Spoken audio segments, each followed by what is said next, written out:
Somewhere between like low to middle class. The low one, the bottom one.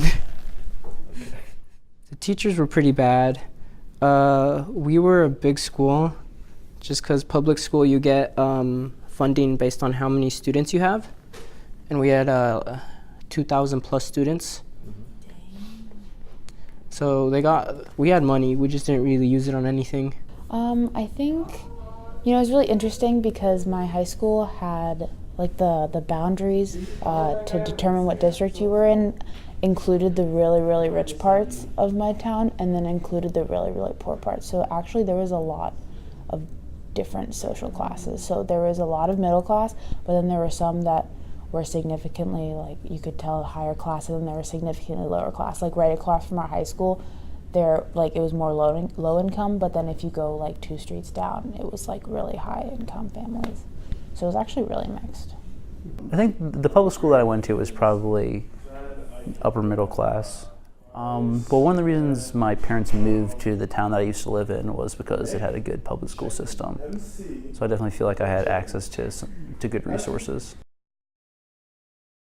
Since I'm from New York, it was definitely a lot more diverse than down here in North Carolina.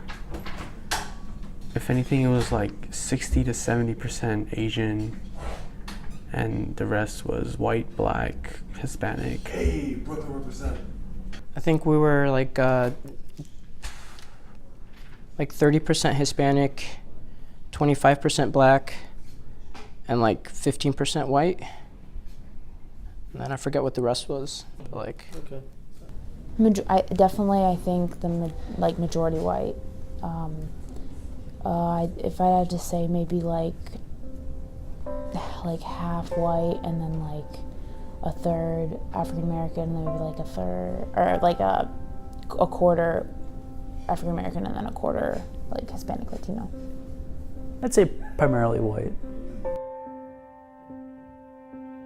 I had good teachers, and I thought they were good because they were very competent in the material that they taught us, and they understood our questions fully, and they answered them fully too. So I think that's important in a education system. The teachers never really reached out to us. If anything, it would have to be the student who would have to initiate it. But yeah, I mean, but like once you did have a relationship with the teacher, like they would always be like very close with you, and they would help you out as much as they could. I definitely had a lot of bad teachers and they were bad because they really didn't care about their job, and a lot of them were on pension or whatever you call it, tenure or something, and so they kind of just gave out random grades, and they didn't really care about what we learned and what we didn't learn, or what we took out of their class. One of my favorite teachers, I guess it's that like he knew where the school was and what it was, and spoke frankly to it about the children.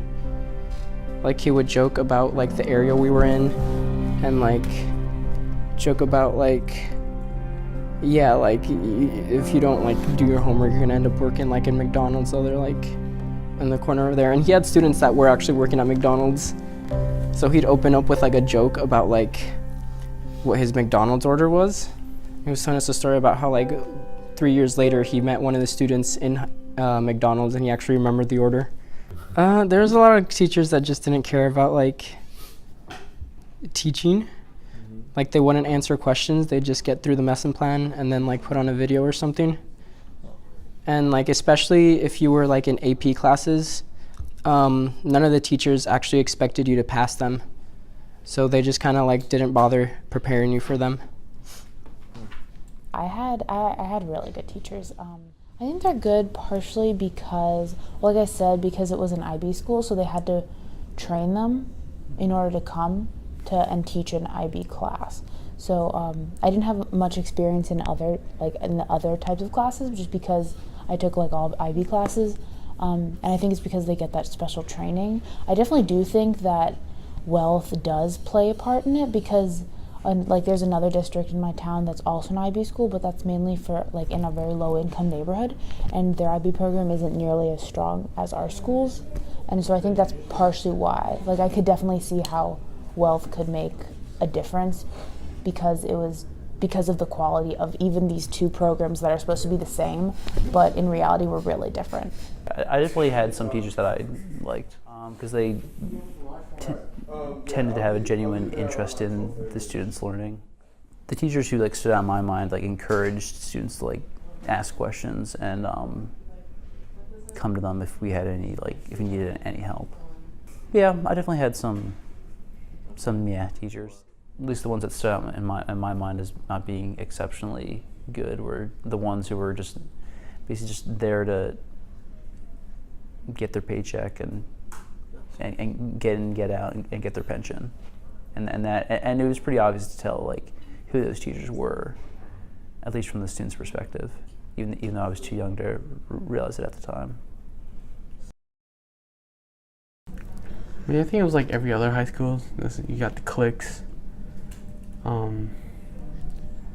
but everyone was like very open.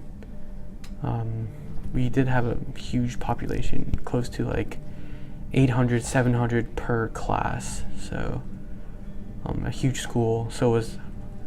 But it wasn't hard to know everyone. Like you would recognize people in the hallway, and they would recognize you, and you give each other a smile. So it was very inclusive, very easy to talk to anyone if you wanted to talk to someone. I mean, there wasn't really much like separation in terms of race. It was more like in terms of like what classes you took. So like the AP and honor students usually hung out together, and that was like one clique, and then it was like everyone else who took regular classes, and that was like kind of the second clique. But racially, it was all pretty inclusive. I think there was definitely a divide, just in like the types of classes that people took as well. Because I know, like in a lot of my classes, there was a lot of cultural diversity in the classes that I was taking, just because it was such an internationally based program. So like we had people from lots of different backgrounds. We had a lot of international students and stuff in our classes. But I know if you step outside like those little communities these little academic communities, you definitely find like division. Like if you just walk into the cafeteria, you can clearly see like a demographic division. Oh yeah. There are definitely minority students in the school. I mean, in terms of inclusiveness, this might have just been because it was middle school, but as I remember, it was pretty toxic and like not very inclusive. But I mean, it was also middle school, so that could also be part of it. I mean, it makes sense. Like if you can't do well in class, then you're probably not going to do well in a high stress job. Or